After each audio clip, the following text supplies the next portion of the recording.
Hello friends, कैसे हैं आप सब? बढ़िया। चलिए अभी हम देखते हैं ज़बरदस्त इंपॉर्टेंट दो क्वेश्चंस जो आप अभी बोर्ड पे देख रहे हैं। ये दोनों क्वेश्चंस कॉम्पिटिटिव एग्जाम में पूछे गए हैं और अभी हम इनको सॉल्व करने वाले हैं। पहला क्वेश्चन ये लिखा है कि 49 की घात 15 माइनस 1 को 8 से भाग देने पर शेषफल क्या प्राप्त होगा। और ये दूसरा क्वेश्चन है। सबसे पहले हम पहला सॉल्व करते हैं। दोस्तों, क्वेश्चन सॉल्व करने के लिए आपको एक फॉर्मूला हम यहाँ बता रहे हैं, वो फॉर्मूला ध्यान रखना है और उसी फॉर्मूले के मदद से ये दोनों सवाल बनेंगे। तो फॉर्मूला ये है कि a की घात n माइनस b की घात n हमेशा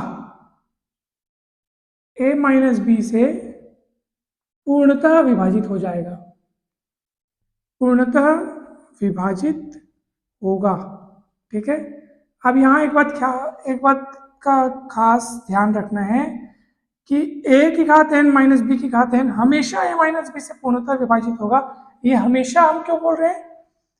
क्योंकि हम ये आपको बताना चाहते हैं कि यहाँ पे जो n है वो चाहे सम हो या विषम, ठीक है, n इवन हो या ऑड हो, ये हमेशा a माइनस b से विभाजित होगा।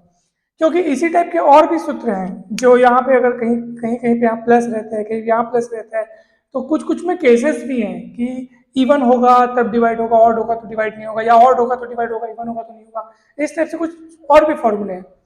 तो आपको कंफ्यूजन ना हो इसलिए हम यहाँ पे बता रहे हैं कि n चाहे इवन हो या ऑड हो, a की घात n माइनस b की घात n हमेशा हर हाल में a माइनस b से पूर्णतः विभाजित होगा।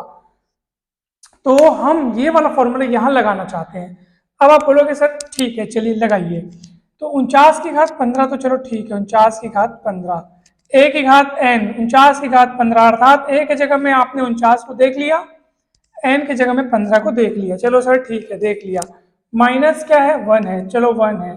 अब आप बोलोगे सर a की घात n है तो b की घात भी n होना चाहिए, लेकिन यहाँ b की जगह 1 है और उसकी घात में कुछ नहीं है। तो भैया 1 की घात में आप कुछ भी लगा सकते हो ना, 1 की घात में आप कुछ भी लिखोगे तो उसका मान 1 ही होता है। हम इस रूप में इसको फिट करना चाह रहे थे और ये हो गया। a की घात n माइनस b की घात n के रूप में ये फिट हो गया। ठीक है। अब ये हमेशा किससे विभाजित होगा? a माइनस b से पूर्णतः विभाजित होगा। अर्थात a की जगह कौन दिख रहा है? 49 और b की जगह कौन दिख रहा है? 1। ठीक है ना। तो ये हमेशा किससे विभाजित होगा? हमेशा a माइनस बी अर्थात 49 माइनस 1। क्योंकि देखो ना a की जगह यहाँ 49 दिख रहा है, b की जगह 1 दिख रहा है, तो यहाँ पे भी a की जगह 49 b की जगह 1 लिखना पड़ेगा। तो 49 माइनस 1 से क्या होगा? पूर्णतः विभाजित होगा, पूर्णतः विभाजित होगा। ठीक है। अब 49 माइनस 1 मतलब क्या होता है? 48 होता है। तो 49 की घात 15 माइनस 1 की घात 15 हमेशा किससे विभाजित होगा? हमेशा 48 से विभाजित होगा। पूर्णतः, वो भी कैसे? पूर्णतः विभाजित होगा, विभाजित होगा। अब जब ये तय हो चुका है सर कि 49 की घात 15 माइनस 1 की घात 15, 1 की घात 15 मतलब 1, ये हमेशा किससे विभाजित होगा? 48 से विभाजित होगा। अब आप सोचो, जो संख्या 48 से विभाजित हो जा रही है, क्या वो संख्या 8 से विभाजित नहीं होगी? आप अभी तक सोच रहे होंगे सर 48 से विभाजित करना हमको थोड़ी चेक करना है, हमको तो इसको 8 से भाग देने पर शेषफल क्या होगा ये पता करना है।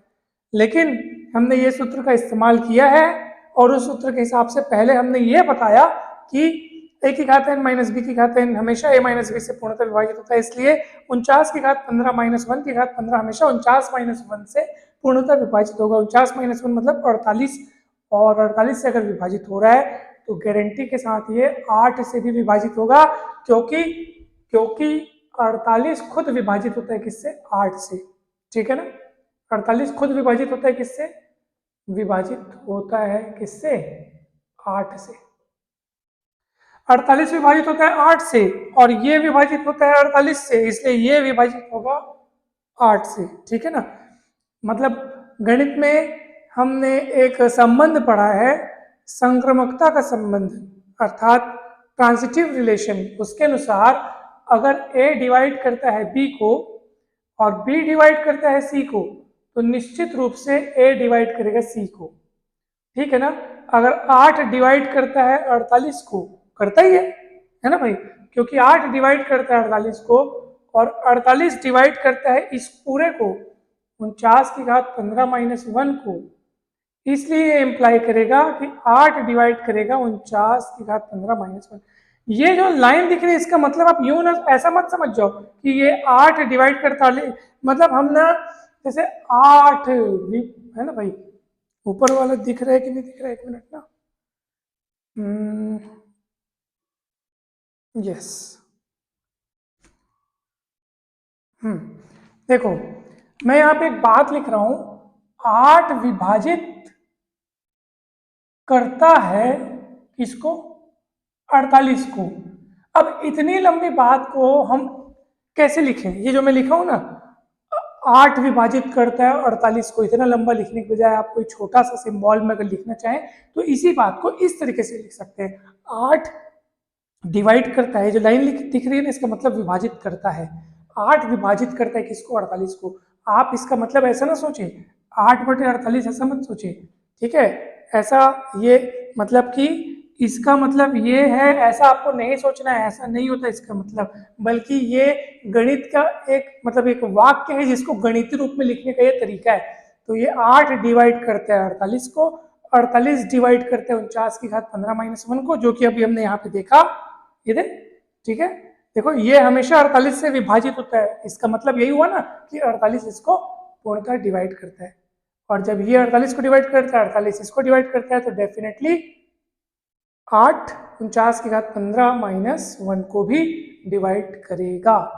अब पूर्णतः डिवाइड करेगा इसका मतलब कि शेषफल बिल्कुल नहीं बचेगा, तो हमारा उत्तर यही तैयार होता है। हम नीचे लिखेंगे अतः 49 माइनस 1 को 8 से विभाजित करने पर शेषफल 0 बचेगा या 0 प्राप्त होगा।